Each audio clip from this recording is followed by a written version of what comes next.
So I'd like to talk a little bit about why we've actually been trying to figure out percentage composition. I mean, just knowing that something is 50% this and 50% that doesn't really seem all that important. What really matters, though, is can we go the other way? If we knew from a chemical analysis that something has so much carbon and so much hydrogen, could we then figure out the formula? And the way we can do that is by two things. One, using the idea of molar masses. We've already practiced that quite a bit. And the other thing we've used is the idea of molecules being balanced. So we have molar ratios. So we know that chemicals, right, are made of elements in certain molar ratios, right? So for example, water is H2O. It's not H3O. Well, how do we know that, right? So let's take a look. So for example, let's try good old water. Everybody's comfortable with that. The ratio is 2 moles, right, of hydrogen to 1 mole of oxygen. If that is true, then we should also have a certain ratio of the masses, because we know the molar masses of these two guys.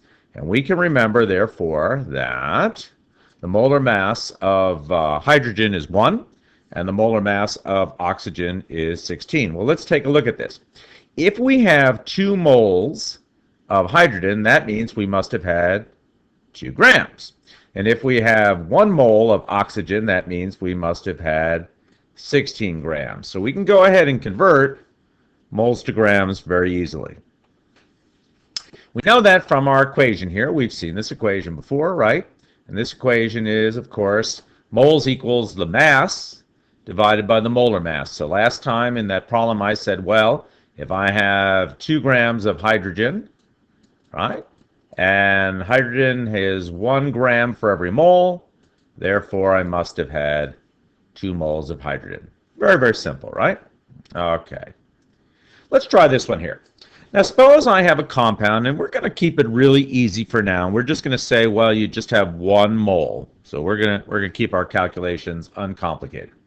So I have 1 mole of some unknown compound, and that compound contains 12 grams of carbon and 4 grams of hydrogen. Now I can weigh things. You can't weigh moles when you do an experiment, but I can weigh the masses in grams.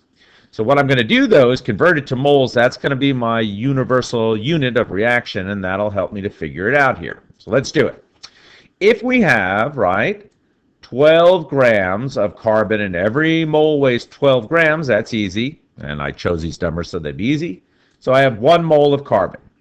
And we just said that hydrogen weighs 1 gram, right, per mole. So if I have 4 grams, I must have had 4 moles. So my ratio then is I have carbon 1, and I have hydrogen 4 moles in whatever this unknown compound is. Well, let's put it together. If you got 1 mole of carbon and 4 moles of hydrogen, it's really easy. That carbon must have been, that molecule must have been carbon H4, 1 and 4. And we know this molecule as good old methane gas. That is the gas that comes out of our Bunsen burners. Simple, right? Let's try it again. So this time, suppose I have an unknown compound. It contains 12 grams of carbon and 141.6 grams of chlorine. What's the first thing we do? Well, the first thing we do is we want to take these numbers here, right? And we want to convert them into moles. And we do that by using that equation in the front there. Divide by the molar mass. The molar mass of carbon is 12. So 12 divided by 12, that's easy. Carbon equals 1. And then chlorine is 35.4, 35.45. I just kind of rounded it off, cut off the decimals. So divide by this, and of course we came out with a nice number 4. And I chose these numbers so we'd get them to be nice even things. Let's put it together. So the molecule must have been carbon 1. We don't put the 1 down there, it's just implied. And chloride would be 4. And this molecule, which is carbon tetrachloride, which we know as chloroform, which is an old-fashioned anesthesia. Okay? So really simple. Okay, now, the reason why it was so simple, though, is in all these problems, I said we're only starting with 1 mole of the compound. That made it really easy, right? And I chose easy numbers, too. But what if you're not starting with 1 mole? What if it's more than 1 mole? What if it's less? What if it's an uneven number? How can you figure it out? Well, the way you figure it out is by standardizing things to whole numbers, the lowest whole numbers, right? So that is called the empirical formula, right? So for example, I could have come out with something like this, right? But I didn't. If I had had more than 1 mole, I could have come out with this. What I did was I standardized it by taking it down to the lowest common denominator. And if I divide those guys by 2, this here would have been the empirical formula of chloroform, not this guy. So that's what we're going to do this time. If we don't start with a nice 1 mole number, how do we do this? Okay, let's try an example. Let's go back to our good old friend here, water, yeah? So an unknown compound contains 6 grams of hydrogen and 48 grams of oxygen. Let's do like we did before. Let's first of all convert it to moles, right? So we know that the molar mass of hydrogen is 1. 6 divided by 1 is 6 moles. And oxygen, 48 divided by 16, it was 16 divided by that is 3. So one could say right away that the formula would be hydrogen 6, right? Oxygen 3.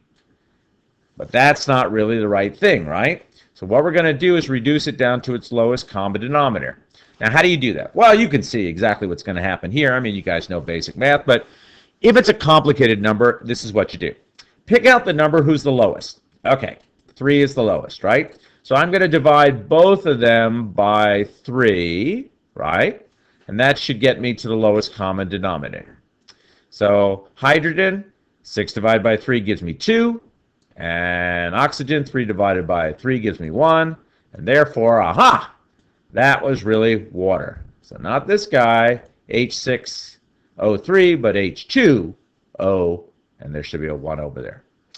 The trick is, even if you don't have an even number of moles, divide by the smallest number, and it should work out. And sometimes you don't even get nice clean numbers. Experiments are just like that. We don't end up with perfect numbers. It always doesn't come out to be 4 and 3. Sometimes it's crazy numbers, 3.57. And why does that happen in experiments? Because they're real life. You know, things happen. You don't measure something perfectly. You lose molecules. But you still can go ahead and do it. And that's why it was so important to learn our rules about rounding. So if it's 5 or above, we round up. If it's less than 5, we round down. So let's go ahead and try one here. Suppose I do an experiment and I come out with 50 grams of sodium and 100 grams of chlorine. Nice easy numbers so far, right?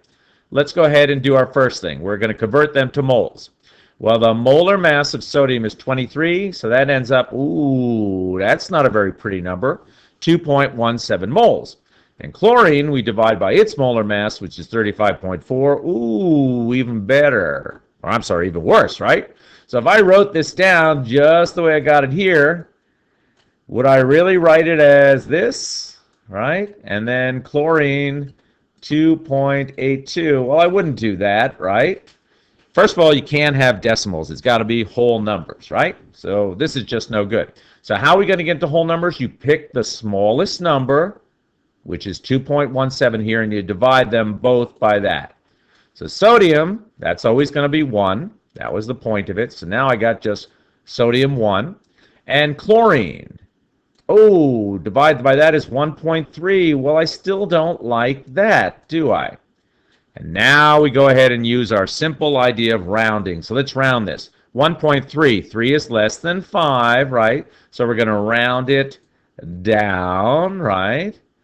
And that rounds down to 1, and so the formula really was experimentally Na1 and Cl1, which is good old table salt.